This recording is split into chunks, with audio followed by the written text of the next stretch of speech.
பாகிஸ்தான் மற்றும் ஆக்கிரமிப்பு காஷ்மீர் பகுதியில் தீவிரவாதிகளின் முகாம்களை குறிவைத்து இந்தியா நள்ளிரவில் அதிரடி தாக்குதல்.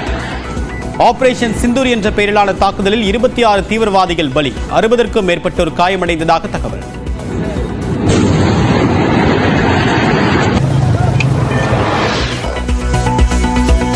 முப்படைகளும் இணைந்து நடத்திய தாக்குதலில் 9 இலக்குகளும் வெற்றிகரமாக அழிக்கப்பட்டதாக அதிகாரிகள் தகவல். பாகிஸ்தானின் ராணுவ தளங்கள் மீது தாக்குதல் நடத்தவில்லை என்றும் ராணுவம் விளக்கம்.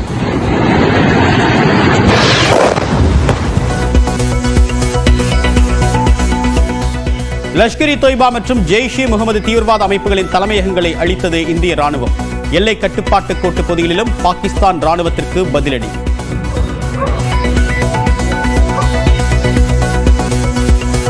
எல்லைப் பகுதியில் பாகிஸ்தான் ராணுவம் நடத்திய தாக்குதலில் 3 இந்தியர்கள் உயிரிழப்பு. ரஜோரி மாவட்டத்தில் போர் நிறுத்த ஒப்பந்தத்தை மீறி பாகிஸ்தான் ராணுவம் தொடர்ந்து தாக்குதல்.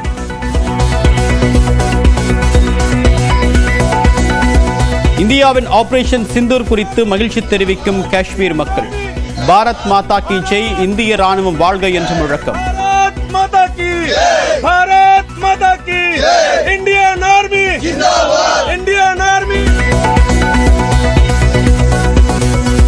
காஷ்மீர் தாக்குதலை தொடர்ந்து வட மாநிலங்களுக்கான விமான சேவை பாதிப்பு.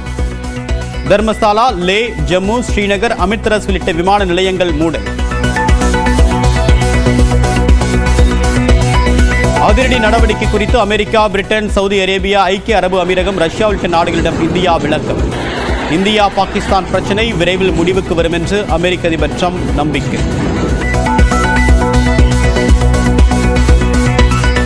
பிரதமர் நரேந்திர மோடி தலைமையில் இன்று கூடுகிறது பாதுகாப்பு விவகாரங்களுக்கான அமைச்சரவை குழு. தாக்குதல் குறித்து இன்று விரிவான விளக்கம் அளிக்கிறது ராணுவம்.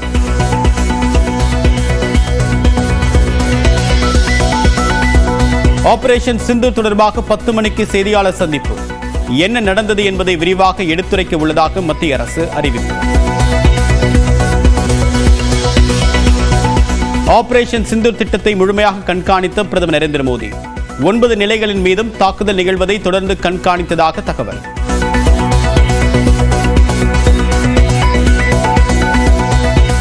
இந்தியாவின் தாக்குதலுக்கு பாகிஸ்தான் பிரதமர் ஷெபாஸ் ஷெரீப் கண்டனம். உரிய பதிலடி கொடுக்கப்படும் என்று எச்சரிக்கை.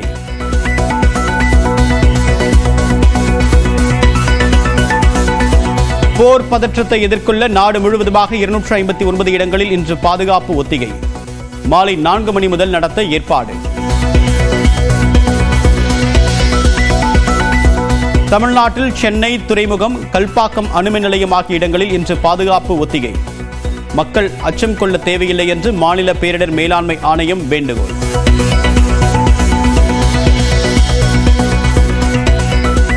அடுத்த முதல்வர் என்று கூறும் அரசியல் அரிச்சுவடி தெரியாதவர்கள்.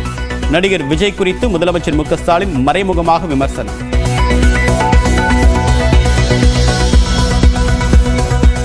பொறியியல் படிப்புக்கான விண்ணப்ப பதிவை இன்று தொடங்கி வைக்கிறார் உயர்கல்வித்துறை அமைச்சர் கோவி செழியன். அரசு கலை அறிவியல் கல்லூரிகள், பாலிடெக்னிக் கல்லூரிகளிலும் விண்ணப்ப பதிவு தொடங்குகிறது.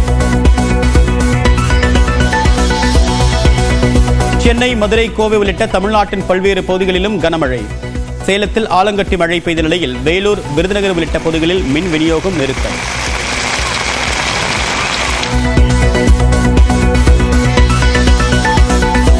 தமிழ்நாட்டில் 10 இடங்களில் 100 டிகிரி ஃபாரன்ஹீட்டுக்கு மேல் வெப்பம் பதிவு. அதிகபட்சமாக வேலூரில் 105.8 டிகிரி ஃபாரன்ஹீட் பதிவானதாக வானிலை மையம் தகவல்.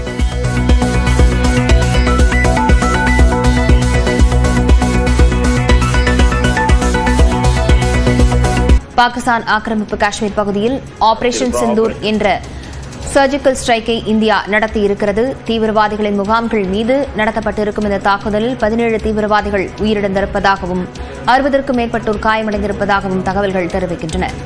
நள்ளிரவில் முப்படைகளின் கூட்டி தாக்குதலானது நடத்தப்பட்டிருக்கிறது. இது தொடர்பான விவரங்களுடன் செய்தியாளர் முகிலன் இணைகிறார். முகிலன், இந்த தாக்குதல் அப்படிங்கிறது பல்வேறு உலக நாடுகளையும் உற்றுநோக்க வைத்திருக்கிறது.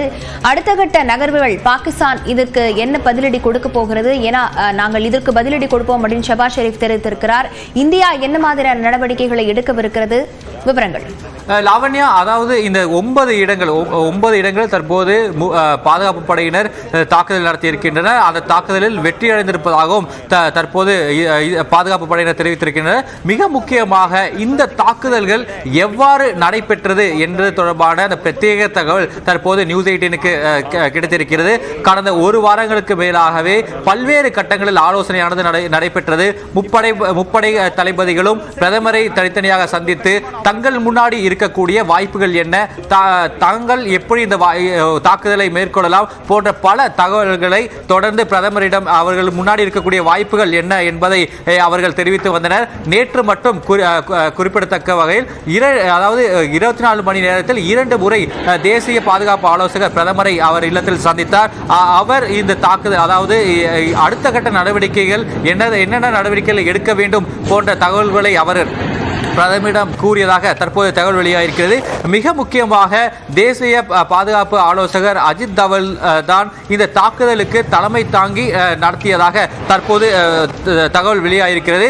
மிக முக்கியமாக இந்த தாக்குதல்கள் அதாவது 9 இலக்குகளில் இந்த தாக்குதல் நடத்தப்பட்டிருக்கிறது.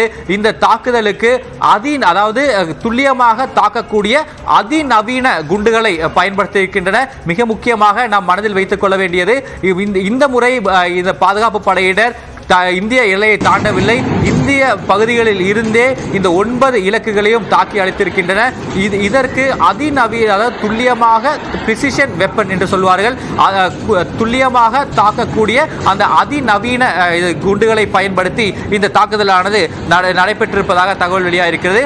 மிக முக்கியமாக பாதுகாப்பு படையினரின் பங்கு பெரிதாக இருந்தாலும் இந்த தாக்குதல் ஆபரேஷன் சிந்தூர் பொறுத்தவரை இது ஒரு இன்டெலிஜென்ஸ் லெட் ஆபரேஷன் என்று சொல்கிறார்கள். அதாவது உளவு படையினர் தாங்கள் சேகரித்த அந்த தகவல் மூலம் எந்த இடங்களில் தீவிரவாதிகள் அதிகமாக இருக்கிறார்கள், எந்தெந்த பகுதிகளில் இருந்து தீவிரவாதிகள் இந்தியாவுக்குள் அனுப்பப்படுகிறார்கள், இந்தியாவில் மேற்கொள்ளப்படக்கூடிய இந்த தீவிரவாத தாக்குதல்கள் எங்கெல்லாம் திட்டமிடப்படுகிறது என்பதை இந்தியாவின் உளவு அமைப்புகள் தான் இறுதி செய்திருக்கின்றன.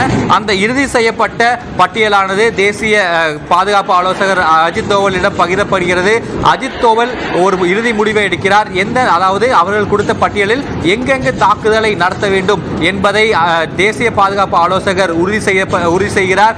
அதை பிரதமரிடம் காண்பிக்கப்பட்டு பின்னர் பிரதமர் இதுக்கு ஒப்புதல் அளித்த பின்பே இந்த தாக்குதலானது நடைபெற்றிருப்பதாக தற்போது தகவல் வெளியாகிருக்கிறது.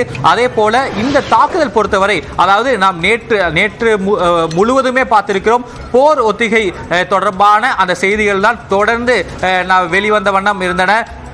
இந்த போர் ஒத்திகை தொடர்பான விஷயங்கள் விவாதிக்கப்பட்டிருந்த போது இந்த தாக்குதல் தொடர்பான திட்டமிடலும் நடந்திருப்பது தான் தற்போது தகவல் நடந்திருக்கிறது. அதே போல இந்த தாக்குதல் தொடர்பான தகவல் மிக சிலருக்கே ஒரு குறிப்பிட்டப்பட்ட மிக சிலருக்கே இது தெரிந்திருக்கிறது.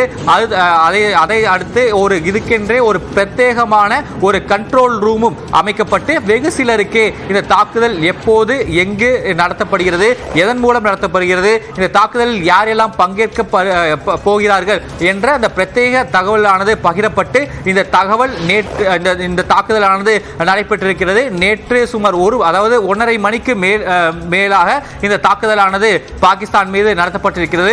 அதுவும் மிக முக்கியமாக நாம் கருத்தில் கொள்ள வேண்டியது இந்த தாக்குதல் என்பது தீவிரவாதிகள் நிலைகள் மீது இந்த தாக்குதலானது நடைபெற்றிருக்கிறது.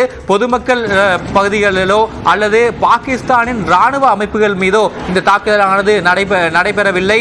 இந்திய உளவு அமைப்புகள் எந்த பகுதிகளில் அதாவது எங்கு தீவிரவாதிகள் இருக்கின்றன, தீவிரவாத தலைவர்கள் இருப்பதாக எங்கெல்லாம் கருதப்படுகிறதோ அந்த பகுதிகளை தேர்ந்தெடுத்திருக்கின்றன.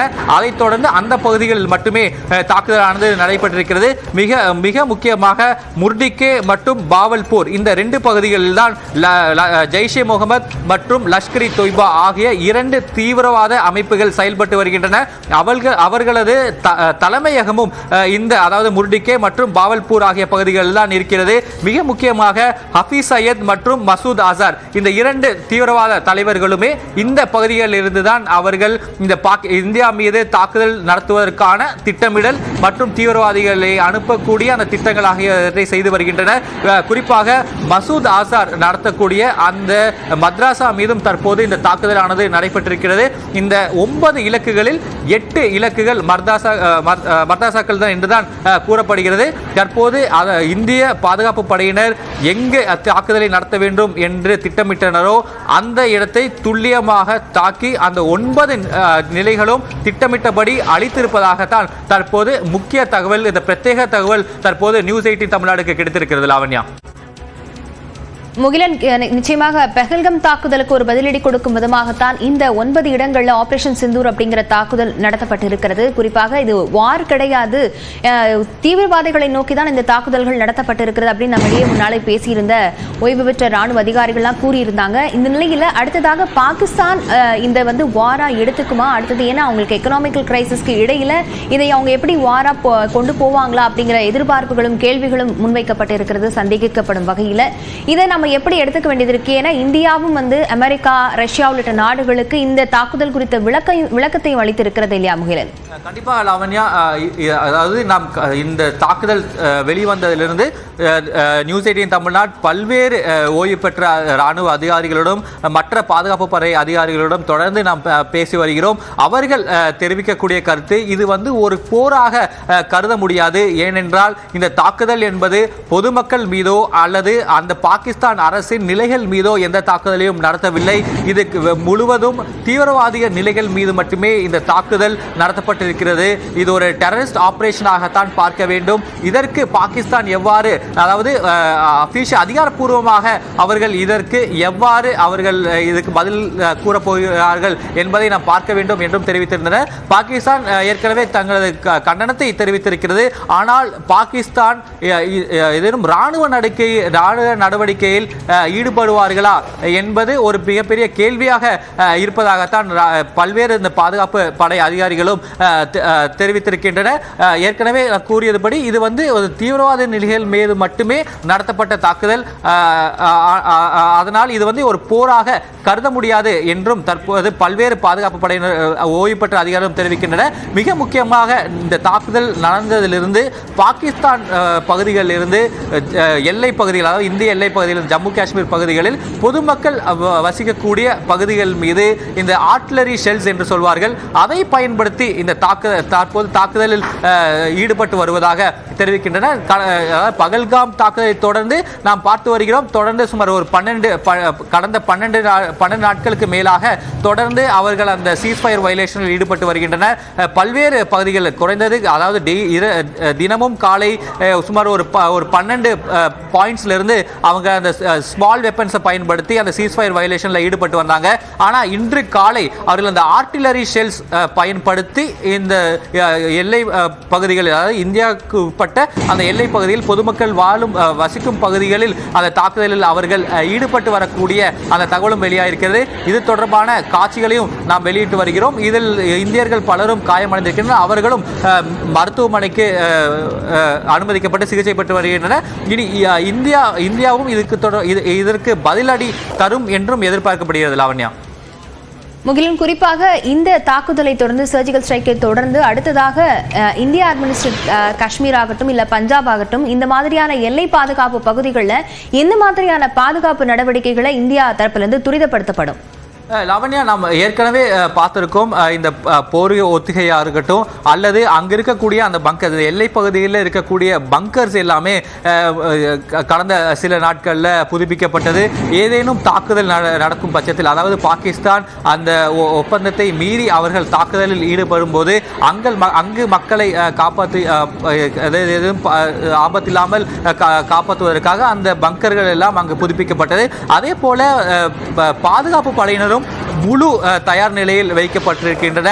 இன்று நாம் பேசிக்கொண்டிருக்கும் போது கூட ராஜஸ்தான் பகுதியில் தற்போது விமானப்படை ஒரு போர் ஒத்திகையில் அவர்கள் ஈடுபட்டு வருகின்றனர். ஏற்கனவே இது ஏற்கனவே திட்டமிடப்பட்ட ஒரு விமானப்படை அந்த பயிற்சி என்றாலும் தற்போது அந்த விமானப்படையினர் அங்கு ஒரு பயிற்சியில் ராஜஸ்தான் பகுதி, அதாவது பாகிஸ்தானுடனான அந்த எல்லை பகுதிகளில் ஒரு பயிற்சியில் ஈடுபட்டு வருகின்றனர். அதே போல காஷ்மீர் போன்ற அந்த எல்லை பகுதிகளில் இராணுவத்தினரும் முழு தயார் நிலையிலும் இருக்கின்றன. நான் ஏற்கனவே குறிப்பிட்டதுபடி அந்த சீஸ்ஃபயர் வயலேஷன்ல ஈடுபட்டு வரக்கூடிய அந்த பாகிஸ்தானுக்கு தக்க பதிலடியும் தற்போது இந்திய பாதுகாப்பு படையினர் திருப்பி வழங்கி வருகின்றனர் என்பதையும் நாம் கருத்தில் கொள்ள வேண்டும். லாவண்யா.